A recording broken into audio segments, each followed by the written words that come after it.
Olá, seja bem-vindo ao canal LexPlay. Neste vídeo, falaremos sobre o cumprimento definitivo da sentença que reconhece a exigibilidade de obrigação de pagar quantia certa.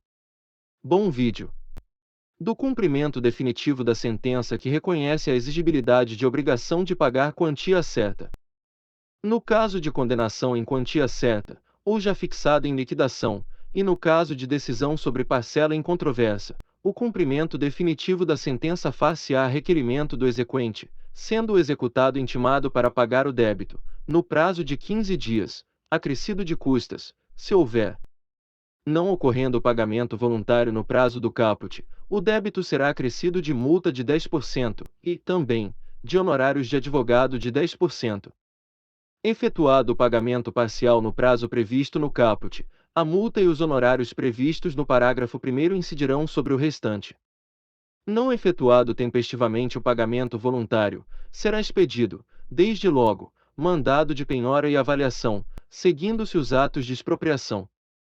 O requerimento previsto no artigo 523 será instruído com demonstrativo discriminado e atualizado do crédito, devendo a petição conter o nome completo, o número de inscrição no cadastro de pessoas físicas ou no cadastro nacional da pessoa jurídica do exequente e do executado, observado o disposto no artigo 319, parágrafos 1º a 3º. O índice de correção monetária adotado. Os juros aplicados e as respectivas taxas. O termo inicial e o termo final dos juros e da correção monetária utilizados. A periodicidade da capitalização dos juros, se for o caso. Especificação dos eventuais descontos obrigatórios realizados. Indicação dos bens passíveis de penhora, sempre que possível. Quando o valor apontado no demonstrativo aparentemente exceder os limites da condenação, a execução será iniciada pelo valor pretendido, mas a penhora terá por base a importância que o juiz entender adequada. Para a verificação dos cálculos, o juiz poderá valer-se de contabilista do juízo, que terá o prazo máximo de 30 dias para efetuá-la, exceto se outro lhe for determinado. Quando a elaboração do demonstrativo depender de dados em poder de terceiros ou do executado, o juiz poderá requisitá-los, sob cominação do crime de desobediência. Quando a complementação do demonstrativo depender de dados adicionais em poder do executado, o juiz poderá, a requerimento do exequente, requisitá-los, fixando o prazo de até 30 dias para o cumprimento da diligência. Se os dados adicionais a que se refere o parágrafo 4º não forem apresentados pelo executado, sem justificativa, no prazo designado, reputar-se-ão corretos os cálculos apresentados pelo exequente apenas com base nos dados de que dispõe. Transcorrido o prazo previsto no artigo 523 sem o pagamento voluntário, inicia-se o prazo de 15 dias para que o executado, independentemente de penhora ou nova intimação, apresente, nos próprios autos, sua impugnação. Na impugnação, o executado poderá alegar falta ou nulidade da citação se, na fase de conhecimento, o processo correu à revelia.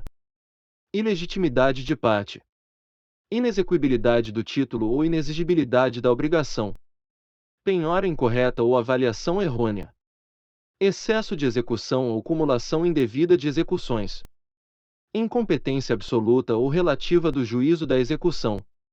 Qualquer causa modificativa ou extintiva da obrigação, como pagamento, novação, compensação, transação ou prescrição, desde que supervenientes à sentença. A alegação de impedimento ou suspeição observará o disposto nos artigos 146 e 148. Aplica-se à impugnação o disposto no artigo 229. Quando o executado alegar que o exequente, em excesso de execução, pleiteia quantia superior à resultante da sentença, cumprir-lhe-á declarar de imediato o valor que entende correto, apresentando demonstrativo discriminado e atualizado de seu cálculo. Na hipótese do parágrafo 4º, não apontado o valor correto ou não apresentado o demonstrativo, a impugnação será liminarmente rejeitada, se o excesso de execução for o seu único fundamento, ou, se houver outro, a impugnação será processada, mas o juiz não examinará a alegação de excesso de execução. A apresentação de impugnação não impede a prática dos atos executivos, inclusive os de expropriação, podendo o juiz, a requerimento do executado e desde que garantido o juízo com penhora, caução ou depósito suficientes, Atribuir-lhe efeito suspensivo, se seus fundamentos forem relevantes e se o prosseguimento da execução for manifestamente suscetível de causar ao executado grave dano de difícil ou incerta reparação. A concessão de efeito suspensivo a que se refere o parágrafo 6º não impedirá a efetivação dos atos de substituição, de reforço ou de redução da penhora e de avaliação dos bens. Quando o efeito suspensivo atribuído à impugnação disser respeito apenas à parte do objeto da execução, esta prosseguirá quanto à parte restante. A concessão de efeito suspensivo à impugnação deduzida por um dos executados não suspenderá a execução contra os que não impugnaram, quando o respectivo fundamento disser respeito exclusivamente ao impugnante. Ainda que atribuído efeito suspensivo à impugnação, é lícito ao exequente requerer o prosseguimento da execução, oferecendo e prestando, nos próprios autos, caução suficiente e idônea a ser arbitrada pelo juiz. As questões relativas a fato superveniente ao término do prazo para apresentação da impugnação, assim como aquelas relativas à validade e à adequação da penhora, da avaliação e dos atos executivos subsequentes, podem ser arguidas por simples petição, tendo o executado, em qualquer dos casos, o prazo de 15 dias para formular esta arguição, contado da comprovada ciência do fato ou da intimação do ato. Para efeito do disposto no inciso 3º do parágrafo 1º deste artigo, considera-se também inexigível a obrigação reconhecida em título executivo judicial fundado em lei ou ato normativo considerado inconstitucional pelo Supremo Tribunal Federal, ou fundado em aplicação ou interpretação da lei ou do ato normativo tido pelo Supremo Tribunal Federal como incompatível com a Constituição Federal, em controle de constitucionalidade concentrado ou difuso. No caso do parágrafo 12, os efeitos da decisão do Supremo Tribunal Federal poderão ser modulados no tempo, em atenção à segurança jurídica. A decisão do Supremo Tribunal Federal referida no parágrafo 12 deve ser anterior ao trânsito em julgado da decisão exequenda. Se a decisão referida no parágrafo 12 for proferida após o trânsito em julgado da decisão exequenda, caberá ação rescisória, cujo prazo será contado do trânsito em julgado da decisão proferida pelo Supremo Tribunal Federal. É lícito ao réu, antes de ser intimado para o cumprimento da sentença, comparecer em juízo e oferecer em pagamento o valor que entender devido, apresentando memória discriminada do cálculo.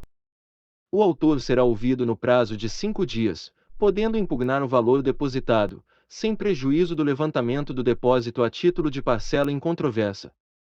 Concluindo o juiz pela insuficiência do depósito, sobre a diferença incidirão multa de 10% e honorários advocatícios, também fixados em 10%, seguindo-se a execução com penhora e atos subsequentes. Se o autor não se opuser, o juiz declarará satisfeita a obrigação e extinguirá o processo.